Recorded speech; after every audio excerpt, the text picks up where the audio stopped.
U.S. President Donald Trump says he is prepared to send a draft agreement with Iran to Congress for review, as questions mount in Washington over a fast-moving interim deal aimed at ending the war in the Middle East.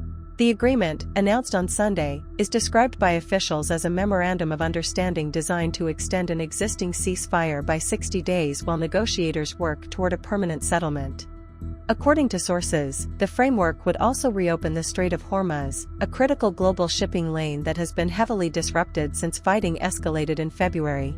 Under the proposed terms, the United States would lift restrictions on Iran's ports, while Iran would restore maritime traffic and resume oil exports.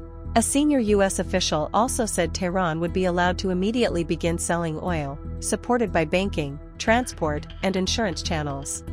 Trump has emphasized that the deal includes a clear commitment that Iran will not develop a nuclear weapon, although Tehran has consistently said its nuclear program is peaceful.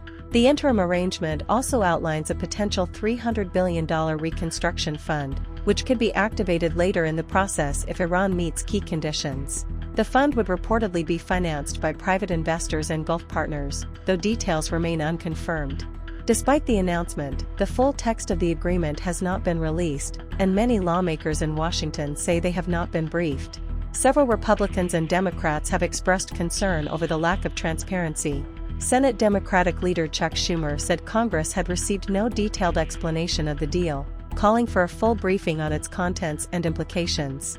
Republican lawmakers have also pressed for clarity, with some questioning whether the administration is required under law to submit the agreement for congressional review before sanctions relief is implemented. Trump, speaking at the G7 summit, said he would consider sending the document to Congress, adding that he likes the idea but prefers to wait until a formal signing expected later this week. The Democrats are, well, what I'd like to do is send it to Congress, saying you shouldn't approve it, and I'll get it approved. Whatever I say, they want to do the opposite. It's not working too well for them, by the way. But yeah, I never thought about sending it, never even thought about it, but I will send it to Congress. I like the idea. The deal comes amid broader claims that the ceasefire is holding, although tensions remain high. Israel has not participated in the talks and has distanced itself from the agreement, raising uncertainty about enforcement on the ground. Iranian officials have warned that any violations of the ceasefire, particularly in Lebanon, could trigger a military response. Iran's military command claimed Israel has repeatedly violated truce terms, while warning of retaliation if attacks continue.